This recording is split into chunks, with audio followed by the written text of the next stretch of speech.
What's up, everybody? Good day, right? It's kind of it's morning where I'm at, but what's up, everybody? I hope everyone is terribly well, right? Carl Wormenhover used to say that. Carl was he used to run the Comedy Underground in Seattle, Washington, my home club for many years, and or at least when I started. I guess it wasn't a lot of years. It was only a couple because I only lived in Seattle for a couple years. But Carl used to always say terribly well, and I always liked it. So, there's that. But I hope you're all terribly well. Happy Sunday. Welcome to the patron stream where I'm responding to stuff that my patrons sent in. Patreon.com/Ron Placone. If you are interested /able, even $1 a month goes a long way. And thank you all who have contributed this week, and thank you for your patronage. I cannot do any of this without you, and there are exciting things on the horizon. My music interview series is going to be starting very soon, and also we're going to be working on those mini docs around city internet starting next month. So that's in the pipeline as well, to use a little bit of oil and gas lingo. In the pipeline, but this is the hypothetical, metaphorical pipeline, the pipeline that is totally fine for the environment. Guys, Mark sent this in, and I'm really intrigued by this. Mark, thank you for sharing this with me. And I actually didn't see this anywhere else yet. I'm surprised this isn't circulating a little more. I'm surprised I haven't seen this being tweeted out yet. But I did see this from you, and I appreciate it. And thank you for sharing it with me. So this is about the Green Party, and actually a response to the Green Party from Noam Chomsky and others. It's a group letter. Noam Chomsky is one of the members of the group, and they sent a letter to the Green Party, an open letter, in response to an essay Howie Hawkins wrote. Now, in their letter, they say, look, some of the stuff here we agree with a lot, and we're on board with. Some of it we disagree with. And interestingly enough, the way they felt about Howie Hawkins' essay, which I did not read Howie Hawkins' essay, but their response to that essay, I felt the same way that they did about the essay itself. Some of the stuff they said, I thought those were fair critiques. And I was like, okay, I see where they're coming from there. That's something to dive into. Some of their critiques I was not in agreement with. I was like, I disagree with that. So let's check this out. I'll scroll up to the top like a human. I mean, come on, Ron. It's Sunday. You're all willy-nilly and messy. Just right in the middle. Always showing us just the middle of a paragraph. All right, so here we go. An open letter to the Green Party about 2020 election strategy. This is by Noam Chomsky, and so here's all the signers here. This is Noam Chomsky, Bill Fletcher, Barbara Ehrenreich, and I'm sure I mispronounced that, Kathy Kelly, Ron Daniels, Leslie Kagan, Norman Solomon, Cynthia Peters, and Michael Elbert. All right, so this is in response to Howie Hawkins' essay. As the 2020 presidential election approaches, the Green Party faces the challenge of settling on a platform, choosing a candidate, and deciding its campaign strategy. In this context, Howie Hawkins, a contender, recently published a clear and cogent essay entitled "The Green Party is Not the Democrats' Problem." It represents a precedent Green Party stance which may guide Green campaign policy. So what they're saying here in the letter, we agree with much, but find some ideas very troubling. All right, so the stance offered says, and these are quotes from Howie Hawkins' essay, the assertion that the Green Party spoiled the 2000 and 2016's election is a shallow explanation for the Democrats' losses. I agree with that statement. That in 2000, the Supreme Court stopped the Florida recount. That's true. That many factors elected Trump in 2016, including black voter suppression, Comey publicly reopening the Clinton email case a week before the election, $6 billion in free publicity, a Clinton campaign that failed to get enough of its Democratic base out in the Electoral College. And Greens are mad that the Democratic Party is joining with Republicans to support domestic austerity and a bloated military budget and endless war. So far, I agree with everything that's been said. That the Green Party's Green New Deal science-based timeline will put a country on a World War II scale emergency footing to transform the economy to zero greenhouse gas emissions by 2030. The Green Party wants to eliminate poverty, including a job guarantee. Okay, so I agree with pretty much everything from Howie Hawkins' essay in this paragraph. Pretty much everything they said there, I agree with.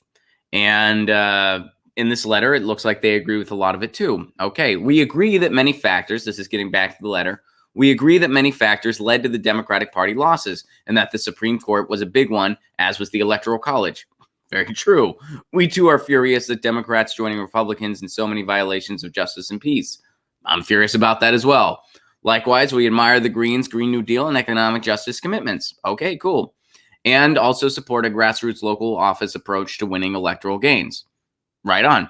I agree with all that too. So with all that agreement, why are we, and this is getting back to the letter, sending a critical open letter? All right, let's find out. The stance the article presents, which may guide the Green campaign for president, says to hold all other factors contributing to recent presidential victories constant and focus on the Green Party as a deciding factor is a hypothetical that is a logical fallacy because it assumes away a factual reality. The Green Party is here to stay. However, our finding, this is getting back to the letter, Green policy of factor in Republican victories in no way suggests that the Green Party should disappear, and our focus on factors within our reach to easily correct is in fact sensible. The stance also says the Green Party is not why Democrats lost to Bush and Trump, but even if true, well, I would say it is true, that wouldn't demonstrate it won't be why this time. In any case, let's take Trump and Clinton and see how Green Party policy mattered. So they're saying, even if what you say is true, that the Green Party is not why the Democrats lost to Bush and Trump, which I would say the Green Party is not. I agree with that statement, the Howie Hawkins statement, that the Green Party is not why the Democrats lost to Bush and Trump. And we'll get into the why there soon. But they're saying, well, even if that's true, it might be the reason that Democrats lose this time. That's what they're claiming. All right, so here's some of their logic behind that. And this is where we're getting into the area where I disagree with a lot of what this letter says. This is the area where I disagree. And then we get back to some of the stuff that, well, I see where they're coming from there. If Clinton got Jill Stein's votes in Pennsylvania, Wisconsin, and Michigan, Clinton would have won the election. Thus, the Green Party's decision to run in those states, saying even that there was little or no difference between Trump and Clinton, seems to us to be a factor worthy of being removed from contested state dynamics, just like the Electoral College is a factor worthy of being removed across all states. Okay, not on board with this paragraph for a number of reasons. First of all, you're comparing the Electoral College, a piece of policy that was put into place a long time ago to appease slave owners. You're comparing that to an environmental party that's just trying to expand our democracy. That's just trying to give us more than two horrible choices. So let's talk about Clinton in Pennsylvania, Wisconsin, and Michigan. So now, let's read this next paragraph. We realize many and perhaps most Greens will respond that if those who voted for Stein in contested states in 2016 hadn't done so, they would have abstained. We don't know how anyone can know that. Okay. So, a couple things. First of all, Pennsylvania. Let's talk about that. That's my home state. Pennsylvania had been blue since 1988 in presidential elections. 1988. Nearly my entire lifetime, Pennsylvania has been blue in presidential elections. They went red this past time.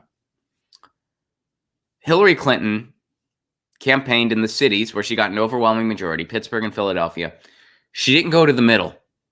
She didn't go to the middle where people were suffering from what was being done to their environment and from a lack of jobs. Donald Trump went to those areas and he promised those people jobs. They were bogus promises. He was like, we're going to reopen the steel mills. It was absolutely ridiculous. But he went there. And instead of hanging out in the cities with his bougie friends, which that's what Hillary Clinton did, and Trump could have done that too. But Trump didn't do that. He instead went to the closed factories and the closed steel mills and made BS promises to people. They were a bunch of lies, but they were promises nonetheless, and people bought it. Wisconsin, Hillary Clinton didn't bother going to. Michigan, no sight of Hillary. So it's not Jill Stein's fault or the Green Party's fault that the Clinton campaign was horrible. And this article acknowledges that. Now, getting to this paragraph, many Greens will respond that if those who voted for Stein in contested states in 2016 hadn't done so, they would have abstained. We don't know how anyone can know that. Okay, well, using your same logic, and now they're saying, we'll suppose it's correct. Using your same logic, how can you assume, how do you know that if Jill Stein wasn't on the ballot, all of her voters would have voted for Hillary Clinton? How do you know that? How can you infer that? Well, let's go on. Still, if these voters who preferred Stein did indeed erroneously believe that there was no difference between Trump and Clinton, surely to some degree that was a result of Stein refusing to acknowledge the special danger of Trump and insisting that, well, it would be bad if Trump won, it would also be bad if Clinton won, and refusing to state any preference. Okay. Why is it Jill Stein's job to campaign for Hillary Clinton? And this is where I'm in strong disagreement with the article. First of all,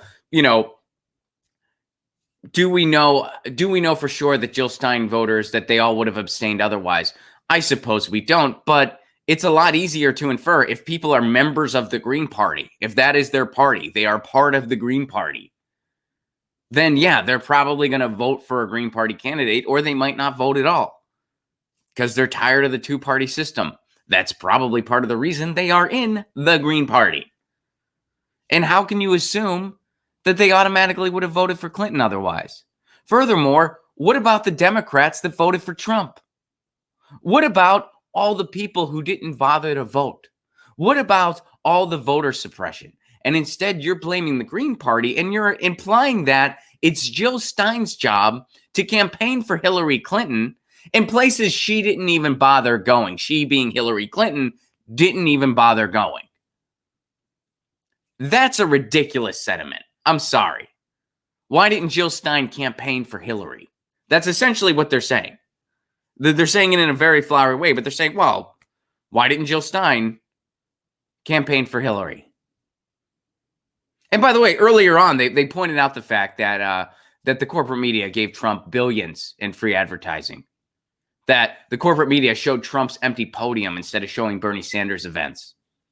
Bernie Sanders, the guy who would have beat him. So this is where I'm definitely not on board with what this article is saying. Similarly, if these Stein, that also to some degree, similarly, if these Stein voters did erroneously believe that no harm could come from casting a vote for Stein in a close state in a close election, that also to some degree was surely a result of Green campaigning, insisting that Green voters bore no responsibility for the 2000 election result. Okay, the 2000 election result where there was blatant corruption in Florida, where Jeb Bush called it early for his brother, and the Supreme Court decided the election, and Al Gore actually won. They're blaming the Green Party. Which, so not only is that faulty because this was a result of the ruling class handing a presidency to George W. Bush, and the last group you should be blaming is a group with little resources and little power, the Green Party. But furthermore, check this out. Recently on the blogosphere, people were blaming Ralph Nader for 9/11, which that's a nice route of mental gymnastics. But here's actually a piece of data that disputes what this article just claimed, that the Green Party in 2000 cost Al Gore. In Florida, Bush won the votes of 308,000 Democrats. That means 308,000 Democrats voted for George W. Bush. That is 12 times more Democrats than Nader's mere 24,000. Gore also lost 191,000 self-described liberals to Bush, compared to less than 34,000 who voted for Nader. In addition, half of all registered Democrats did not even bother voting. Gee, this sounds familiar. For about 1 million Florida Democrats, it was vote Bush or don't vote. If 1% of any of those categories had voted for Gore, he would have easily won Florida.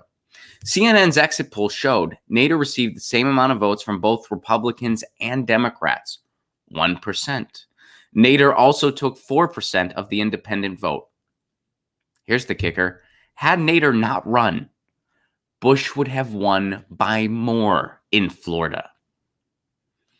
Getting back to, well, how did you know these Green Party voters wouldn't have voted, would have voted for Clinton? Otherwise, how do you know they wouldn't have abstained if Jill Stein wasn't on the ballot? How do you know if she wasn't, they wouldn't have voted for Trump or Gary Johnson? How do you know they would have voted for Clinton? Oh, because later in the article, we say they're wrong if they don't. That's not a good way to persuade people. Well, clearly you would do this because you're wrong if you don't. If you erroneously believe, well, you're just wrong. That's okay.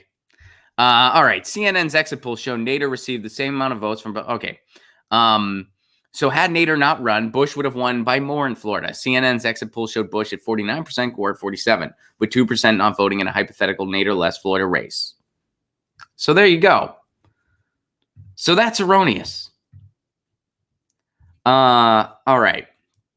Now, the other thing that they go into, the stance says the Green Party is not going to back the safe state strategy that a faction of it attempted in 2004. This is what Howie Hawkins is saying. Green Party's not going back to the safe state strategy. This means they will forego, getting back to the article, this means they will not forego running into contested states where Green votes could swing the outcome, as happened in Pennsylvania, Wisconsin, and Michigan in 2016. And they will not run in only 40 safe states where the outcome will be a foregone conclusion. But why reject a safe state strategy? Like Stein in 2016, some might claim doing so can't help Trump win again, or in any case, blah, blah, blah. He's in that much worse. Okay, so basically they're saying that the Green Party should do a safe state strategy. That's what they're calling for. Now, the Green Party is responding that they can't even really carry out this. It's not fair to their base. It's not fair to their national members to just say, oh, well, if you live in this state, you get to have the right to vote for a Green Party candidate. But if you don't live in this state, if you live in it, yeah, well, you can't. Sorry, we're not running there. We're not going to, don't vote for us there. And what's interesting here, Howie Hawkins acknowledges that the Green Party attempted that in 2004. And I mean, I guess there's some relevance here to say that maybe the swing state strategy does benefit the Democratic nominee because the Democrats won the White House in 2004. Oh, wait. They didn't. So let's see. In 2000, the Green Party didn't do the safe state strategy, and Al Gore won the election and was robbed of it by the Supreme Court and the ruling class, and they handed it to George W. Bush. And as the data shows, had Nader not run, Bush would have won by even more in Florida. It probably wouldn't have even been contested. So Nader actually helped Gore in Florida. In 2004, the Green Party did that safe state strategy, according to the Howie Hawkins essay, and the Democrats lost anyway. The Democrats lost to George W. Bush again. John Kerry lost him, straight up lost. In 2008, the Green Party did not do a safe state strategy. Obama won in pretty much a near landslide. I mean, I forget the exact parameters on when something gets defined a landslide or not, but Obama won in close to a landslide. It might have been an actual landslide, but he won by a lot. I mean, 2008, it was, he mopped the floor with John McCain. We all remember that. 2012, Green Party didn't do a safe state strategy. Obama won pretty handily again. 2016, Green Party didn't do a safe state strategy. The only way the third party really made a big difference is if you add up all Libertarian and Green Party votes and assume that they all would have been Clinton voters otherwise, which again is just a very faulty assumption. And Hillary Clinton lost. Hillary Clinton lost states that she didn't bother campaigning in, and that also, most of them, overwhelmingly supported Bernie Sanders. Bernie Sanders, huge in Michigan, huge in Wisconsin. Hillary lost those states. And tons of Democrats didn't bother voting. Tons of people didn't bother voting. The vote was suppressed. The list goes on and on of all these other factors that are not the Green Party and Jill Stein. Plus, it is not Jill Stein's responsibility to campaign for Hillary Clinton. It is Hillary Clinton's responsibility to campaign for Hillary Clinton. It is Jill Stein's responsibility to campaign for Jill Stein. And if you are campaigning as an alternative to our two-party duopoly, you're going to explain why the two-party duopoly is wrong. So some of the things in this letter are very, I think, just very misguided. Now, all right, so that's what they're talking about. All right, now, here's where I kind of see, I think they make some okay points, but you kind of have to see both sides here. All right. So, will wouldn't Trump out of office, much less Sanders, not only benefit all of humanity? Okay, so they're going, come on, wouldn't we rather have Sanders or Warren than Trump? For that matter, weren't more potential Green Party members and voters driven off by the party's dismissal of the dangers of Trump than were inspired by it? Which grew more in the last 4 years, DSA or the Greens? ? So they're saying, hey, maybe people will respond positively to a safe state strategy, which, I guess that's something you don't know for sure unless you try it. But what the Greens are saying, it's like, well, we can't do that to our base because we want to expand our base, and dismissing these people in certain states, that's not going to be how we grow. You see how that's an interesting tug of war. But they do make the point that DSA has grown significantly more than the Greens in the past 4 years. All right, that is true. And weren't the Greens in the late 80s and early 90s winning elections to city councils and other local offices across the country, consistent with the grassroots strategy? And for the past 20 years, they've largely abandoned local and state contests. Now, okay, so I don't think it's fair to say they've abandoned state and local races, at least not in my experience here in California. Now, California is where the Green Party does have a bigger footprint than a lot of other states. But I don't think that's fair to say. Now, I do think a fair critique is that, they really need to mobilize state and local elections more. And again, I'm basing that off of my experience here in California. I am not a member of the Green Party. I like the Green Party. Is the Green Party perfect? Absolutely not. Are there parts about the Green Party I don't like? Absolutely.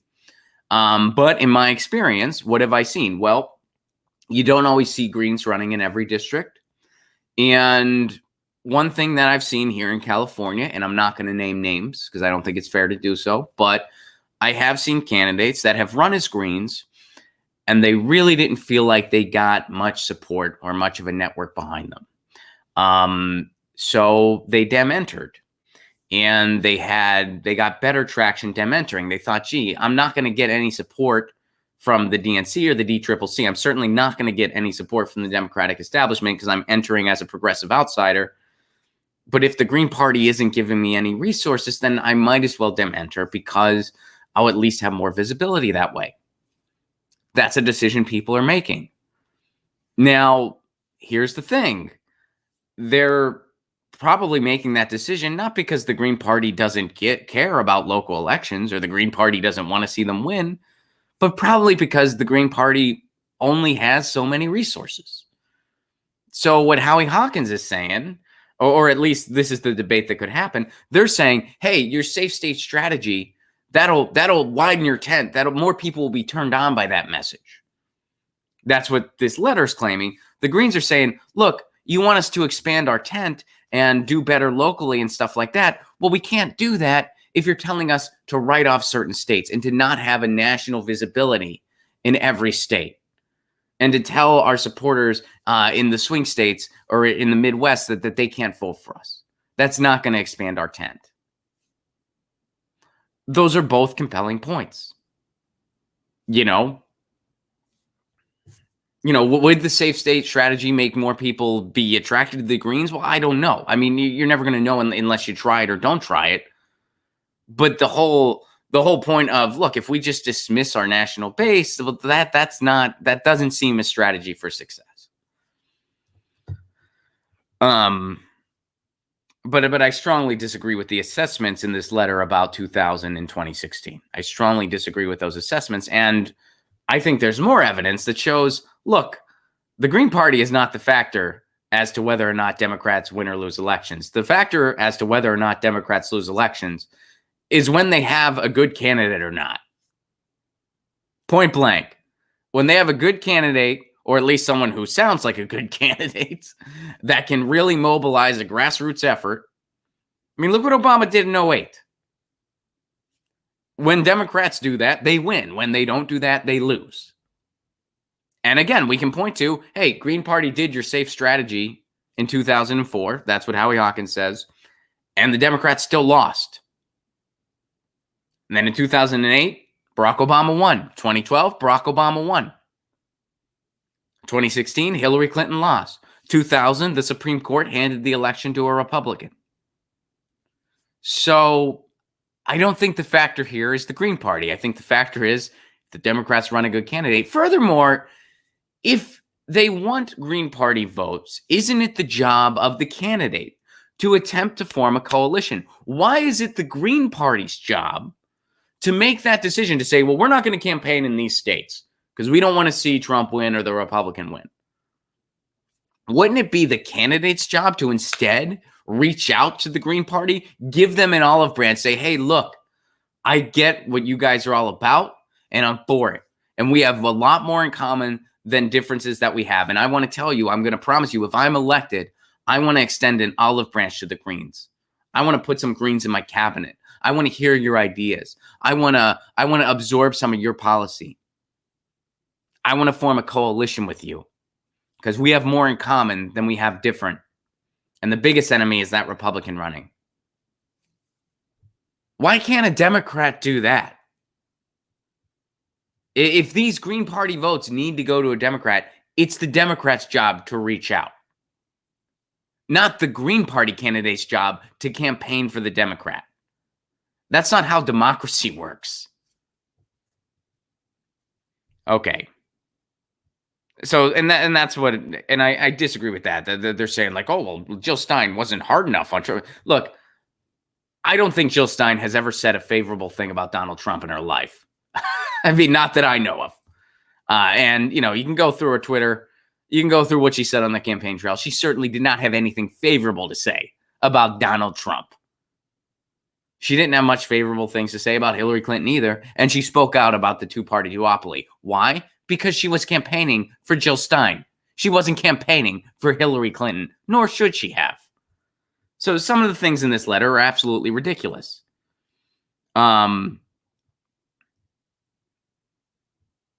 So the stance, so why are we running a presidential ticket in 2020 if our strategy is to build the party from the bottom up? The stance answers because Greens need ballot lines to run local candidates. Securing ballot lines for the next election cycle is affected by the petition signatures and or votes for our presidential tickets in 40 of the states. And now they stand behind that the Greens will pay by not doing a safe state strategy. They're saying that appeals more to people. So an interesting letter. I disagree with some of what's in it. I see where they're coming from with some of the other things. I do think that, I would like to see the Greens have a stronger and more extensive local strategy, state strategy. But, well, how can you do that if you're not expanding your umbrella? And how can you really expand your umbrella if you don't have a national footprint? Now, this article says, or this letter, says, well, if you do a safe state strategy, that'll turn more people on. And we can point to the DSA being more popular than the Greens. All right. Interesting argument, interesting debate to have. But, I see some of their points. I strongly disagree with, their assessments of 2000 and 2016. And, I love Noam Chomsky. I still love Noam Chomsky. I disagree with some of the stuff in this letter that he co-signed. Noam Chomsky famously said, I've been wrong in the past, I'll be wrong in the future. That applies to even Noam Chomsky. And, don't be like, I'm canceling Noam Chomsky now. Don't. That's ridiculous. Noam Chomsky has been a public intellectual for over 50 years. He is on the right side of things 99% of the time. And I disagree with him on that one. Now, the same thing that's said about Noam Chomsky, that applies to me too.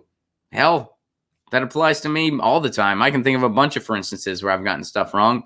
So whether it's Noam Chomsky or anyone else on this planet, or you watching this show right now, I've been wrong before.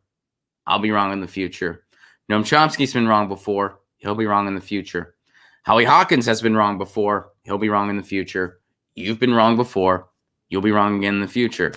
It's part of being human, part of having a pulse. It's just how it works. But this is an interesting discussion and letter nonetheless. So, Mark, thanks for sharing that. That's really cool. And I've not seen it anywhere else. This is from Rudy. Rudy shares this. And this is going into facial recognition technology. This article's weird to get to. There it goes. Okay, cool. All right. So I'm probably going to disagree with a lot more in this one, but let's dive into it. Portland, Maine leaders cite benefits of face scanning tech. Officials in Portland, Maine are discussing the benefits of facial recognition technology ahead of a proposal to ban the use of the technology. These benefits include solving crimes and improving customs processing. We don't even need to go further. Let's talk about those two claims, that those are benefits to facial recognition technology. These benefits include solving crimes. There has been no evidence anywhere, and this is stated by former detectives and crime professionals, crime industry enthusiasts, if you will. There's no evidence, and I'll say this for the rafters, no evidence that facial recognition technology helps them find a bad guy. No evidence of that. You can look it up. Bunch of detectives have come out. Yeah, these databases are just being misused and abused. There's no evidence it helps us find a bad guy. Why? Because it's faulty 98% of the time. 98% of the time, it's faulty. We're going to find a bad guy. There's a 2% chance we're going to get this one right. It's not all that helpful. Also, what was the other claim? Sorry, let me get back to improving customs processing. You know what has gotten hacked multiple times? Customs databases of people's information and their photos. So they're saying that these easily hackable databases that have been hacked, and imagine that getting into the wrong hands. Imagine a photo of you with your information, which may or may not even be accurate, but your information nonetheless. Imagine that just gets into the wrong hands because these databases are easily hackable. Don't we have enough enforcement at the border? We have more than enough. We should get rid of ICE. We have border enforcement without ICE. This country is a lot like espresso. It's better without ICE. Why do we need further extensive processing tools and mechanisms, especially when it's something that just gets hacked a bunch? Because that's another thing that's been happening. So right now, the first two claims in that headline are very easily debunkable and are just straight up wrong. All right, so the leaders of 4 city departments are extolling the potential benefits of facial recognition technology, and the two things they list are both completely false. And downplaying threats to privacy. That's not a good idea. Ahead of a scheduled vote on Monday on a proposal. What is this article from? Is this coming up soon? Oh, this is from a while ago. So they probably already voted on this. Officials say the technology is not being used in the city at the moment. However, the director of Portland's airport and seaport say it could be used to expedite customs processing. All right. Facial recognition. So here's what the police chief says. Interesting. The police want this. They want this. Police also want a tank in their town of 9,000 people. That's another thing that police want. Do they need a tank? All right. Facial recognition technology and processes have and can be used to identify persons who have directed substantial threats to a person or groups of people, such as those at large events or mass gatherings. Why do you need a bunch of facial recognition in people of large gatherings, first of all? Why do they need it at concerts? Why do they need it? I mean, what positive purpose is that serving? A. And B, no evidence that it's ever helped them catch a bad guy. None.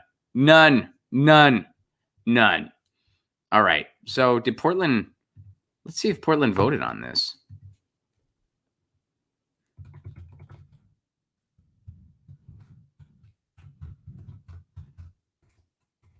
Because I'm not sure. I mean, this is from the beginning of January, so I guess they voted.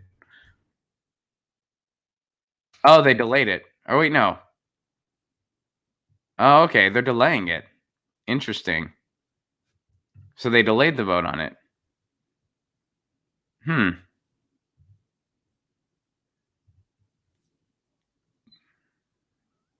Oh, interesting. So they're not going to take it up again until June.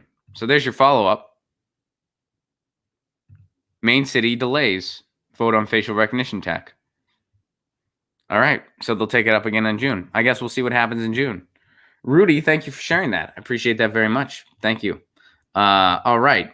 Also, let's see here. I think some of you guys had a question for me. Let me get over to the Patreon here. Sorry, this isn't a little faster.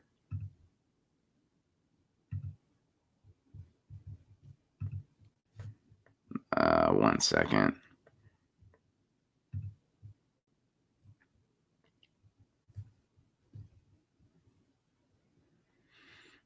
Let's see. Robert Gilbert, howdy, just joined your Patreon support. Thank you very much, Robert. I appreciate that very much. I'm here on the East Coast. So what's the California vibe? It's sunny. At times it's cloudy, and we're getting a little bit of a rain this time of year. This is where we get most of our rain. Usually it happens between November and January. We still don't get a lot of it, but it does happen. And sometimes that causes a lot of fog at night. That's the California vibe. Robert, do you think Cenk can win, or will the corporate establishment Dems, will they pull out all the stops to cheat him? It's tough to say. I mean, of course, the establishment Dems are going to try to stop him. His opponent is a very heavy establishment Democrat, very much a heavy bona fide establishment Democrat, heavy in the corporate sphere. So, of course, they're going to try to stop him. It's tough to really project the anatomy of a district. We actually did a show in Santa Clarita last night, Graham Elwood and myself. Jimmy Dore was there and did a set. Steph Zamorano was there and did a set. And Cenk Uygur was in the audience and said a couple words to the group. It was a really fun night. It was a really cool night. I know that, and I'm not fluent in that district. I don't live in that district. It's about 40 minutes from me, and that's without traffic. So I don't know a ton about that district directly. But to my understanding, it is a more conservative district. I mean, and when you're in a situation like that, it's tough to project. Could that work? That could work against Cenk, where they're like, look, you're saying this Democrat's too conservative for you? No, thanks. We ain't going to do that. I don't know where you're at, but that's way too crazy for us. Or maybe it could work to his advantage, where they're like, well, we're just sick of the Democratic establishment. If you're an outsider, we're going to listen to you. It's tough to say. I know that, to my understanding, he's been spending a lot of time in the district. Well, his opponent has not. So, that's what's going on. So we'll see. And it's very tough to project. Another thing that's really tough to project is when someone makes the leap from media personality to politician. Will that be successful or not? I mean, it's so tough to project that stuff, because it's like, look, maybe you have a big following on YouTube, but if that doesn't translate into votes in your district, it's not going to matter, so it's tough to say. I mean, I guess the largest level where you've seen stuff like that is someone like an Al Franken, who was, in the public spotlight a lot and then made the leap into electoral politics, and it was successful for him. You've seen other, for instances, where, someone with a national profile, it didn't really yield a ton of fruit. Someone like a Jello Biafra, for instance. It's tough to say, when something like that works and when it doesn't. But yeah, I guess we'll see. I could see the district working for him or against him. I could really see either one. And we're going to find out on March 3rd. So we will see. Podcast by George. What's up, buddy? Greetings from Iowa. Hello, Iowa. It's surprising how many in Iowa fervently supporting candidates in Iowa. Can't tell you why. Okay. Furthermore, when you tell those folks why you support someone else, they can only say, I disagree. How can this be? Probably confirmation bias. I believe it is because consent has been successfully manufactured. Yeah. Or to put it another way, the danger posed by the military-industrial complex and its attendant intelligence agencies, warned about by Eisenhower, has been realized and is complete. Dun, dun, dun. I'm with you, George, and I hope everything's going well out in Iowa. I know Iowa is a little crazy right now. They're voting, or they're caucusing real soon. I think Iowa's caucus, right? Pretty sure Iowa's caucus. But you know what? I can verify that right now. Wait, no, I can't. I lied. Wait, yes, I can. I'll verify that right now. I'm pretty sure Iowa's caucus, and but we'll verify that right now. Okay, or we won't. Maybe not.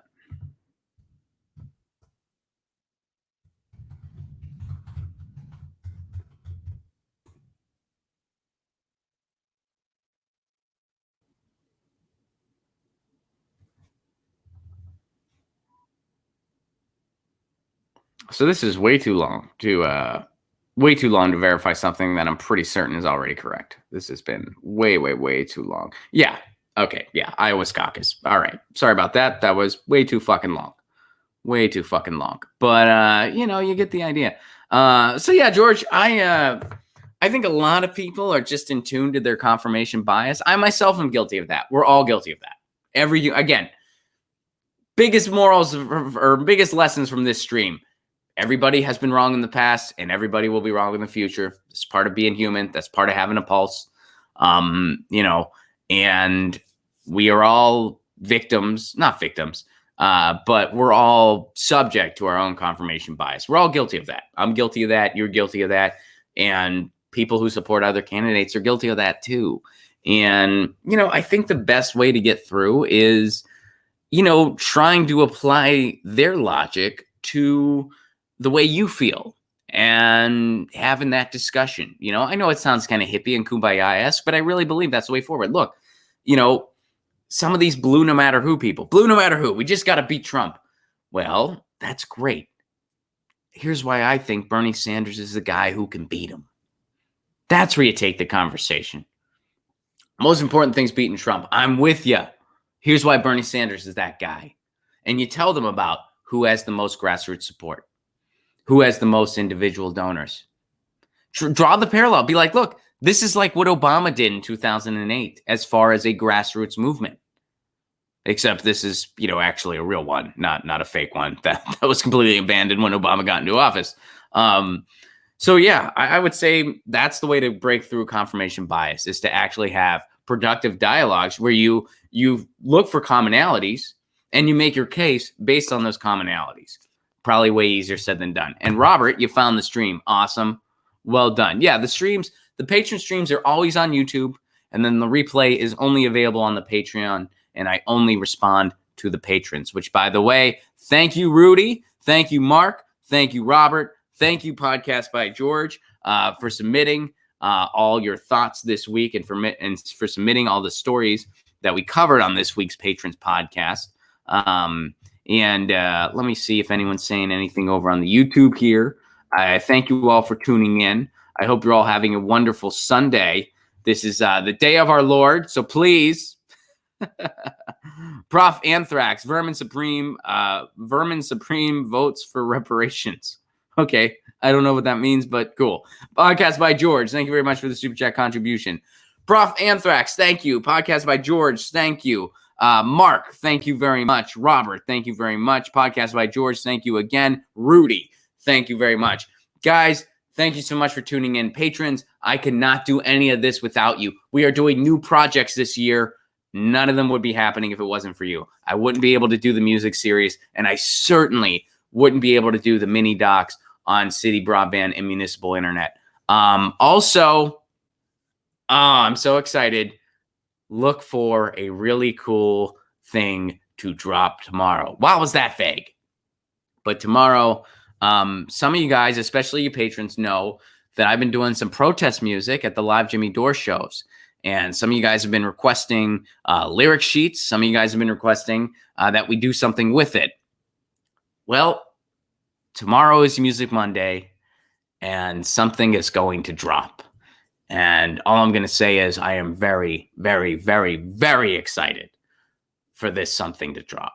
So please keep your eyes open on Music Monday before the stream. We'll be having the normal Get Your News On With Ron stream at 2 p.m. Eastern, 11 a.m. Pacific. But keep your eyes peeled, because there is going to be a very cool thing drop Monday morning. It'll be morning my time. It'll drop at 8 a.m. Pacific time, 11 a.m. Eastern time. Keep a lookout. I'm very excited for it. And it wouldn't be possible without you guys. If you're watching on the YouTube, patreon.com/Ron Placone. You help me expand the show. You get all kinds of cool perks. You get this replay. You get my album in its entirety for download. You get dialogues between myself and my cat Lucy before they're illustrated. You get, let's see, what else do you get? Full stand-up clips, not available anywhere else. All kinds of cool stuff.